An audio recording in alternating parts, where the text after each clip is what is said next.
21장 말씀입니다. 누가복음 21장 5절부터 9절까지 한 절씩 교독하겠습니다. 어떤 사람들이 성전을 가리켜 그 아름다운 돌과 헌물로 꾸민 것을 말하며 예수께서 이르시되 너희 보는 이것들이 날이 이르면 돌 하나도 돌 위에 남지 않고 다 무너뜨려지리라. 그들이 물어 이르되 선생님이여 그러면 어느 때에 이런 일이 있겠사오며 이런 일이 일어나려 할 때에 무슨 징조가 있으오리까? 이르시되 미혹을 받지 않도록 주의하라.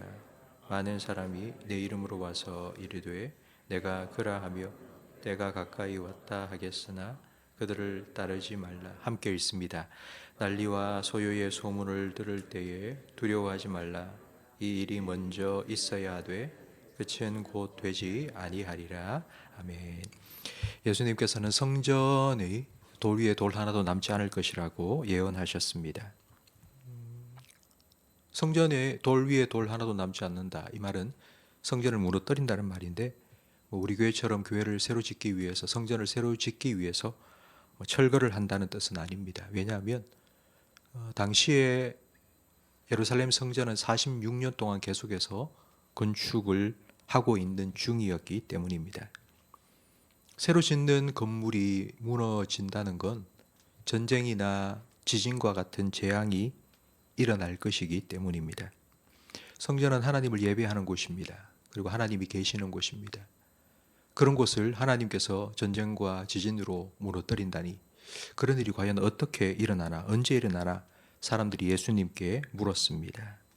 예수님께서는 성전이 무너지게 되는 마지막 때의 징조 3가지를 말씀해 주셨습니다.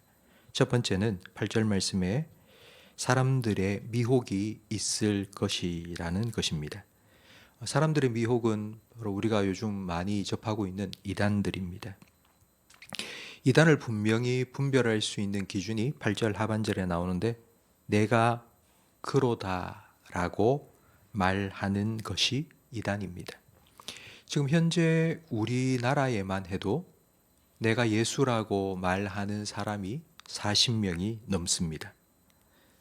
어떤 사람이 내가 예수다, 내가 성령이다, 내가 보혜사다 라고 말도 안 되는 소리를 하는데 그걸 누가 믿냐라고 생각할 수 있지만 정말 많은 사람들이 그 거짓말에 미혹되어 이단에 빠져 들어갑니다. 왜냐하면 처음에는 이 이단들이 성경을 가르칩니다. 교회와 똑같이 성경을 가르칩니다. 그런데 이 이단이라는 건 끝에 가서는 바로 그 예수님의 자리에 자기 교주의 이름을 갖다 놓습니다. 처음 이단에 포섭이 되면 그 포섭 기간 6개월이나 1년 동안 정말 간까지 빼줄 정도로 살살 녹이며 잘 해줍니다. 그렇게 완전히 우리 사람이 되었다.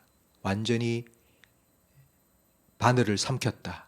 미끼를 물었다 싶으면 이제 그때에 우리 교주가 바로 예수고 하나님이다 라고 가르칩니다. 이단들이 가장 많이 들먹이는 성경이 요한계시록입니다. 요한계시록에는 아직까지 이루어지지 않은 미래의 예언들이 기록되어 있습니다. 그 요한계시록을 가지고 사람들에게 두려움을 심어줍니다. 최후 구원을 받을 사람은 한정되어 있다. 14만 4천 명밖에 되지 않는데 우리 교회에 가입이 되어야지 이 14만 4천 명에 들어와 구원을 받을 수 있고 우리가 시키는 대로 해야지 구원받을 수 있다고 그들을 올가맵니다. 안타까운 것은 이단에 빠져드는 사람들이 50대, 60대, 70대 나이가 드신 분들이 아니고 젊은이들입니다. 20대, 30대 젊은이들이 세상 사는 게 너무 힘들어서 이단들의 유혹에 빠져들어가 그들이 너무 잘해주니까 거기에 포섭되어서 하루에 김밥 한 줄 먹고 번 돈을 거기에 다 갖다 바치고 있습니다. 그러다가 코로나 사태처럼 그들에게 불리한 일이 생기면 봐라 요한계시록에 마지막 때 이렇게 핍박이 일어나고 이렇게 교회가 박해를 받는다 하지 않았느냐라고 라고 말하면서 이제 곧 새 하늘과 새 땅이 임하게 될 것이니 조금만 참으라고 그들을 계속하여 속입니다. 이런 일들이 계속 반복이 되면 재림의 약속이 양치기 소년의 거짓말처럼 들립니다.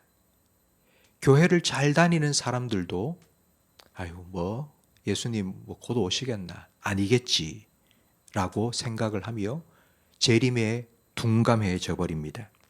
그러나 성도 여러분, 예수님께서는 오늘 말씀을 통해서 이단들이 나타나고 그들이 대놓고 설치는 것이 마지막 때의 징조라고 분명하게 말씀하셨습니다. 지금은 그 어느 때보다도 마지막 때입니다. 두 번째 징조는 9절 말씀에 나오는 난리와 소요의 소문입니다. 마지막 때가 되면 전쟁이나 기근이나 지진과 같은 인재와 천재지변이 점점 더 많아집니다. 코로나 같은 전염병을 우리는 겪었습니다. 우크라이나의 전쟁은 벌써 2년 넘게 3년째 계속되고 있고 세계 곳곳에서는 지금도 지진, 강진이 7.0이 넘는 아주 강력한 지진들이 계속하여 일어나고 있습니다. 물론 이전에도 이와 같은 전쟁과 지진과 기근이 있었지만 가면 갈수록 그 빈도는 잦아지고 강도는 세지고 있습니다.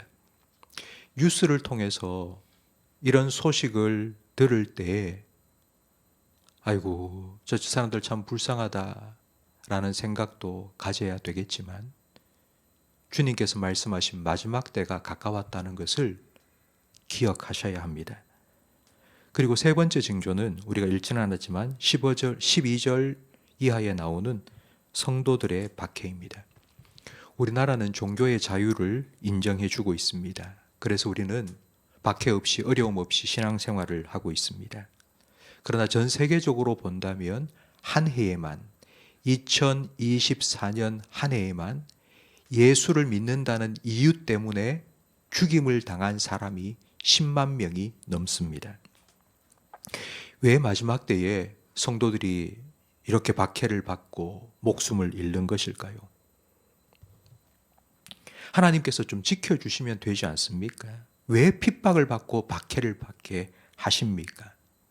그 이유가 13절 말씀에 기록되어 있는데 바로 권력자들과 임금들 앞에 예수 믿는 사람들이 서서 매맞고 채찍맞고 죽임을 당하는 그 순간이 신앙을 복음을 전할 기회가 되기 때문입니다. 북한과 이슬람과 같은 복음을 공식적으로 전하지 못하게 되어 있는 나라에서는 예수 믿는 사람이 붙잡혀서 죽어가면서 목이 잘리면서 예수를 증거하는 것이 그들에게 복음을 전할 유일한 기회가 되기 때문입니다. 기독교를 박멸하려고 박해했던 로마 제국이 결국 기독교 국가가 되었습니다. 그 이유는 수많은 성도들이 피 흘려 죽어가면서도 예수님을 부인하지 않고 예수를 전했습니다. 그것을 지켜보던 로마 사람들은 여기는 뭔가가 있다. 목숨을 걸고 지키는 뭔가가 있다는 것을 깨달았고 그들을 통하여 순교당하는 그들을 통하여 로마 사람들은 예수를 보게 되었기 때문입니다. 물론 우리는 이론적으로 이걸 잘 알고 있습니다. 우리가 신앙 때문에 박해를 받고 있지 않기 때문에 아무리 우리가 믿음이 있고 그리고 하나님을 의지한다 할지라도 신앙으로 인한 박해와 핍박이 우리에게 있다면 사실 우리는 두려운 마음이 생깁니다. 이런 우리를 향해서 예수님께서는 14절 말씀에 이렇게 말씀해 주셨습니다.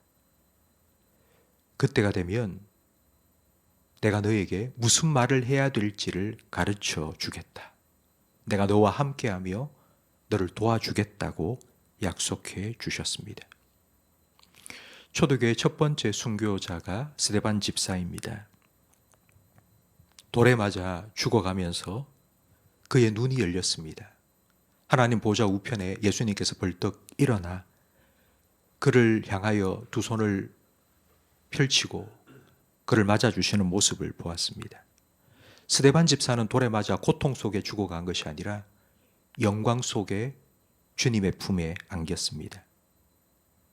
스데반 집사가 믿음이 좋아서 첫 번째 순교의 제물이 된 것이 아니라 예수님께서 스데반 집사에게 믿음을 주셔서 첫 번째 순교의 제물이 된 것입니다. 성도 여러분, 만약 우리에게 우리의 신앙 때문에 고통받고 박해받고 순교당할 그런 기회가 온다면 예수님께서는 그 순간에 능히 감당할 능력을 우리에게 주실 것입니다. 은혜도 주실 것이고요. 우리의 눈을 열어 하나님 보좌 우편에 벌떡 일어나 우리를 맞아주시는 예수님도 보게 해 주실 것입니다.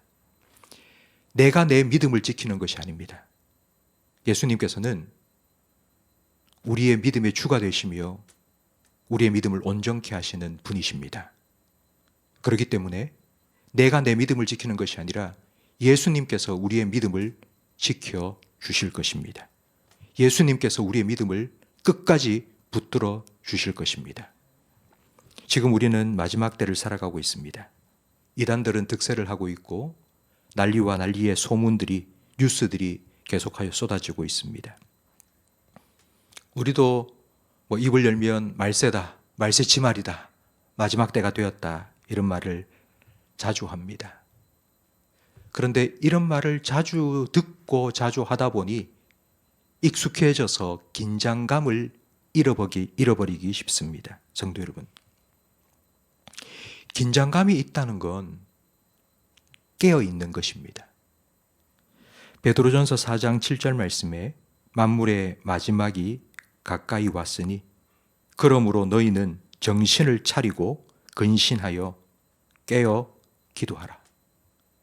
우리에게 말씀하셨습니다. 신랑이 언제 올지 몰라서 10처녀가 신랑을 맞이하기 위해서 기다렸지만 5처녀는 잠들었고요. 5처녀는 등불과 기름을 준비해서 기다리다가 신랑을 맞이하여 함께 잔치에 참여하였습니다. 슬기로운 5처녀와 같이 기도로 깨어있기를 바랍니다.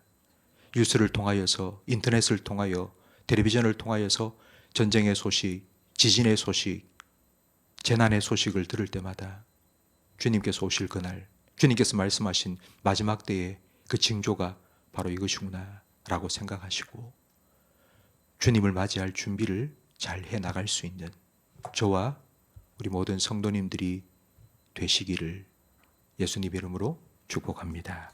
기도하겠습니다. 우리를 구원하기 위해 이 땅에 오셨고 또 세상의 심판주로 다시 오실 예수님,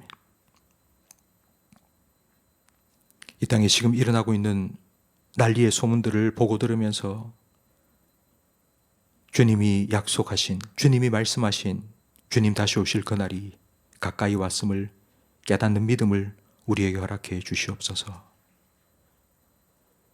성경이 말씀하신 것처럼 만물의 마지막이 가까웠으니 정신을 차리고 근신하여 깨어 기도하라 하신 주님의 말씀에 순종할 수 있도록 도와주시옵소서.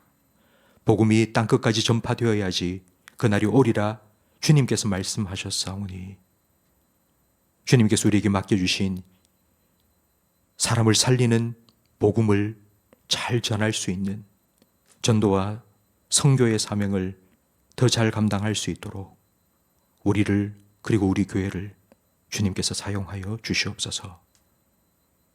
특별히 이단에 빠진 영혼들을 긍휼히 여겨 주시옵소서. 사람의 미혹에서 벗어나 예수의 진리로 돌아오게 해 주시옵소서. 성령님께서 그 마음을 조명하여 주시옵소서. 진리를 깨달을 수 있도록, 진리로 돌아올 수 있도록 성령님 역사해 주시옵소서.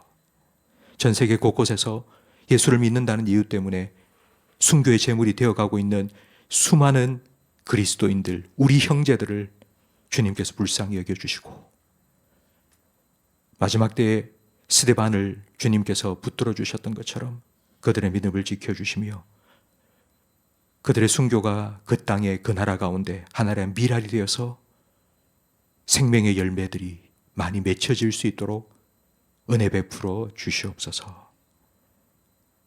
우리 모든 성도들 믿음의 선한 싸움을 끝까지 잘 싸워갈 수 있도록 믿음의 주여, 우리의 믿음을 온전케 하시는 예수님을 더 바라볼 수 있도록 믿음의 눈을 열어 주시옵소서. 예수님 이름으로 기도합니다. 아멘.